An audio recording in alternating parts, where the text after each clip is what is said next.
Hi folks, I'm Leo Orsi, and welcome to the documentary on historical Jamestown fishing.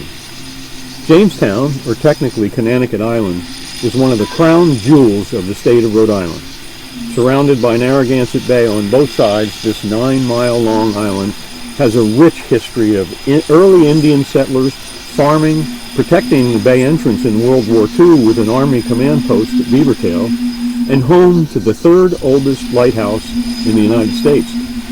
However, there was, and still is, another historical aspect to Jamestown that achieved consistent notoriety and interest since the 1800s from islanders and visitors alike: the sport of fishing. Sport fishing from the shores of Jamestown in the 1800s and early to mid-1900s was nothing less than spectacular. And it doesn't take long for news of fabulous sport fishing to travel far and wide. Even though there were no bridges to the island until 1940, that didn't stop sport fishermen from getting to the island by ferry or personal watercraft. Some of the wealthier sport fishermen purchased land parcels on the island and constructed fishing cottages, which later became renowned fishing clubs for well-to-do fishermen, their corporate guests, and dignitaries.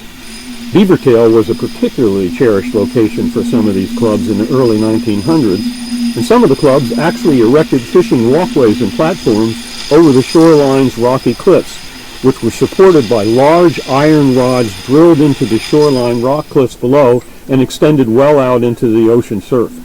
At one point, even the town council of Jamestown had approved erecting several of these bass stands, as they were called, as a public service to promote fishing activity and tourism on the island.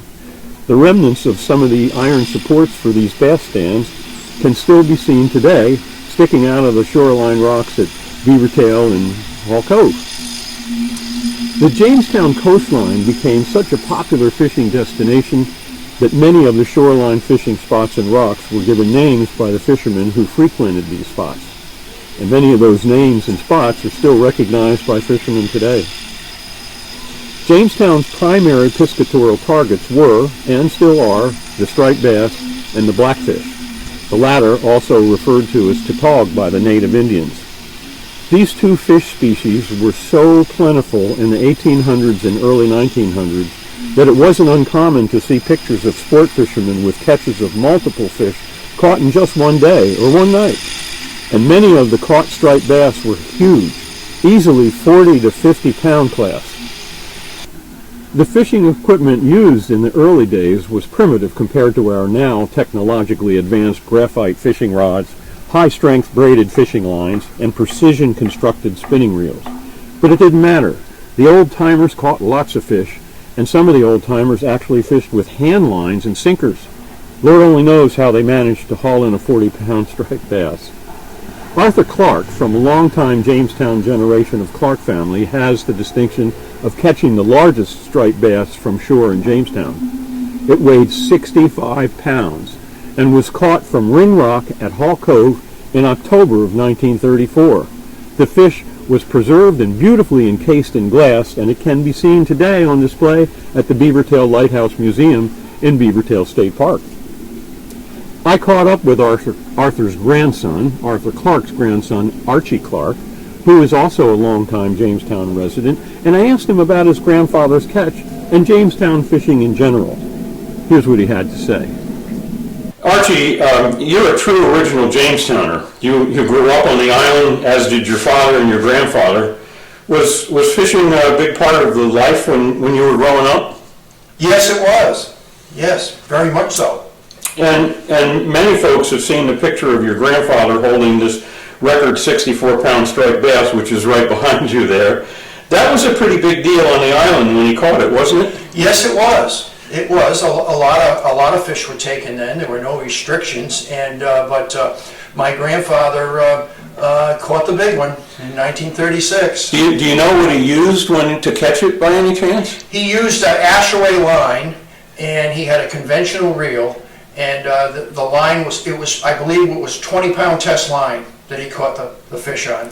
Well, that was a big deal, I know. And is that why they named one of the neighborhoods out at Beavertail Clark's Village? Well,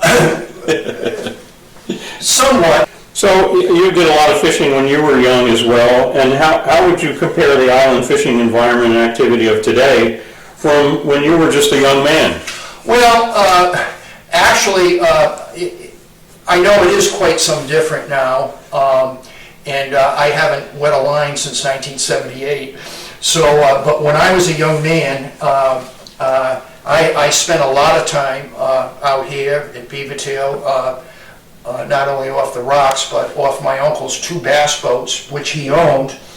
And this picture was taken with my father and my grandfather on October 26, 1963, at my grandfather's house on the corner of High Street and Clinton Avenue. And I caught my big fish almost 27 years to the day later than my grandfather did. Well, hold that up for me. Just yeah, there we go. Yeah. Let me get up a little higher. Yeah.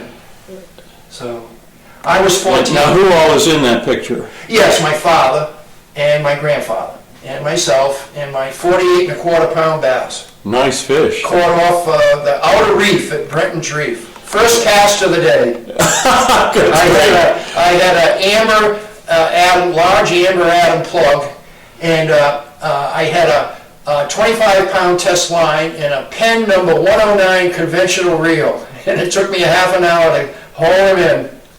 So Archie, did you know Rebel Felice, who had the Creek Bait Shop? Yes, I did. I fished with him a few times through the years. In fact, Rebel was the one who weighed my fish that day, Friday, October 25th, 1963, at the bait shop. And he hung it up, and I can remember my uncle yelling at him, "Come on, Rebel, come on, it weighs more than that." So he says, "That's the weight, you know the scale's accurate." Rebel was a pretty charismatic guy, as I recall. Yes, he was, and he let you know how he thought. My introduction to Jamestown fishing was at the age of 17 when I and one of my high school best friends from Princeton visited the island for the first time to fish. That's when we met Rebel Felice. Rebel was the owner of the Creek Bait Shop, which he started in 1954. It was located on the side of Jamestown's Great Creek and was basically a small wooden shack on pilings that served as a bait shop and residence for his family. Rebel was the most charismatic fisherman I have ever met in my life. He knew everything about the island fishing, and he wasn't afraid to let you know it, with almost every other word being an explicative, but that's just the way he communicated. He actually was a sweetheart of a man with a big heart and a deep love for Jamestown and the great fishing of the island that it had to offer. Before Rebel passed away, I was fortunate to have interviewed him in 1986 about fishing in Jamestown and his life in general as the island's bait shop monarch. Here's some of what he had to say. What about here? There weren't that many people fishing. Me and my brother was one of the first ones to start fishing bass for the poor people. Before that, it was a rich man's prize to fish for bass. They used to catch them on Beavertail, Right. chum them. We would chum the bass for the rich guys, for Arthur Clark and all them people. They meant chum, chum, chum, but they'd only get 3 or 4 bass, and that's it, they quit. They didn't care. They were just there for the fun. No, people couldn't afford. There was no rods, there was no reels.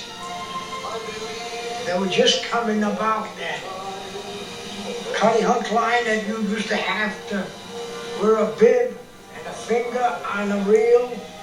That's why there was nobody fishing for them. And they were all over then. All over, I mean, in the bay you could catch them. everywhere.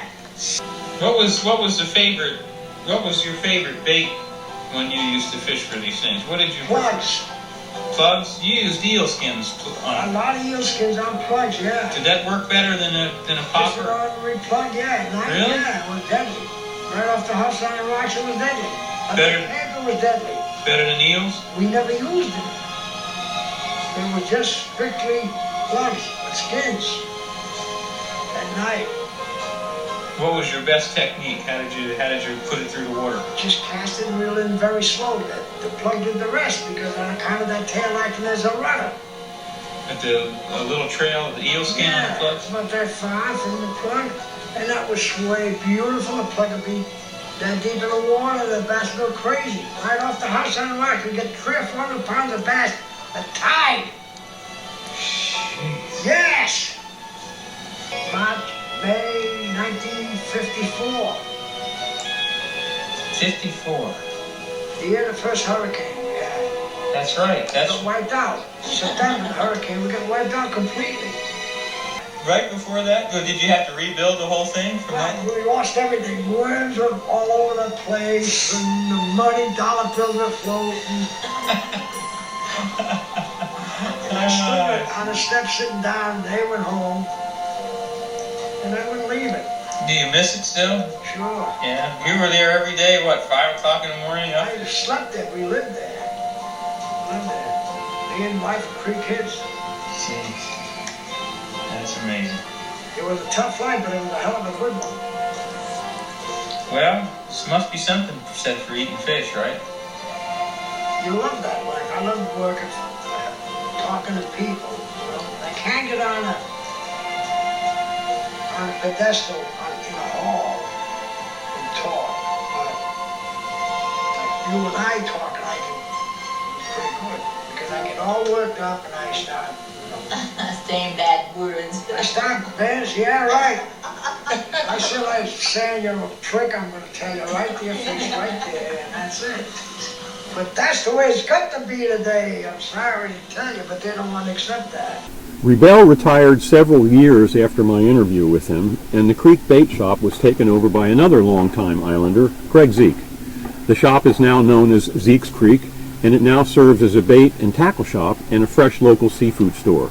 I've known Greg for many years, and he is a very accomplished fisherman and lobsterman who has himself caught some amazing striped bass, one of which can be seen as a 62-pound replica at Zeke's Creek. Another longtime Jamestown resident and monarch of the boating scene in Jamestown is Bill Munger.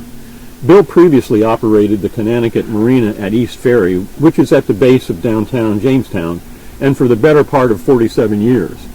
The marina controls 160 boat moorings and about 100 boat slips for small to very large vessels. I caught up with Bill recently to ask about how the marina has played an integral part in the Jamestown fishing scene. Here's what he had to say. Hey Bill, you grew up in Jamestown and your father was in the boat building business on the island. Would it be fair to assume that you were a sport fisherman during those early years? Well, to be honest, I was not much of a sports fisherman. I was more on the other side of the game, and that would be accommodating sport fishermen in the marina areas here that I dove through. Now, a lot of guys you knew were probably fishing in Well, those... I do. Certainly all my friends were fishing. I mean, the island, as you know, was just a robust spot. I was kind of the guy that you'd go search out to sea to find a place for the boat. So this area that's just so rich with boating, primarily pleasure boats, but certainly we had our fair share of vessels, pleasure vessels that would go in. Now, you owned and operated Connecticut Marina here in downtown Jamestown for some 47 years. Were fishing watercraft and activities a big part of the focus of the marina clientele? So through those early days, we had a vast commercial fishing fleet based on this pier behind me. Then we had smaller boats, bay boats, that would be docked inboard of those. And they were primarily lobster boats that were fishing in the bay. So would you say that the sport fishing, in the early years was pretty decent on the island, apparently? Well, it was very decent. It was quite robust. Certainly our Jamestown location right here on Connecticut Island was kind of center to all of that. You could cruise up the bay and get lucky, or you could cruise right out front, and you may even come in with a tuna or something more robust. But along with that, the pier was just absolutely full of bait barrels with bait. Of course, the lobstermen had to string their bait on the dock every morning before they went to sea. So that's definitely, you don't see that anymore because our fishing fleet is gone. I mentioned previously that my introduction to Jamestown sport fishing came at the age of 17, We lived in Princeton, New Jersey at the time, and one of my high school best friends mentioned that his parents were building a vacation house in Jamestown. I had no idea where Jamestown was. In fact, I wasn't even sure where Rhode Island was at that age. But when he told me about the great striped bass fishing he had heard about, we left on a trip to Rhode Island the very next weekend. I never imagined what was to follow. That trip to Jamestown changed my life forever. I immediately fell in love with the nautical beauty of the island and the prospect of great fishing. So for more than 50 years to follow, I returned to the island with every opportunity I had, which was at least once or twice a year, and that was quite the endeavor because for 35 years I was living in Tampa, Florida. I now have been a proud resident of Jamestown for the past 15 years. My enthusiasm for Jamestown and its fishing opportunities was apparently quite contagious. I extolled the virtues of the island and its great fishing to many of my friends, business partners, and clients, who over the years began to regularly join me and my two high school best friends on these fishing trips to the island. Our fishing group of guys and gals who live in many different places all around the country would still travel and get together once or twice a year to fish Jamestown for an entire week. Our group somehow coined the name the Princeton Fishing Team because the three of us who started this were all from Princeton. We've been doing this now for over 35 years and still get together for at least one fishing trip a year, and Block Island has also been a favorite destination for the team. As a side note, I was always known to have a video camera on my shoulder during these trips, much to the chagrin of my fishing colleagues. And for many years on these trips, I would record interesting moments and catches on each of the trips. I never let any of my colleagues view any of the video that I shot throughout the year until the end of the year and just before Christmas. I would edit the videos and send each of the team members a VCR cassette tape as a holiday gift. We didn't have DVDs back in those days. It became known as the Christmas fishing video, and despite the group's protests while being filmed, everyone really looked forward to receiving it at the end of the year. It now stands as our testament to years of great fishing and camaraderie in Jamestown over the years, much like the participants of the fishing clubs did in the 18th and 19th centuries. So the tradition lives on. Go fishing in Jamestown and have fun.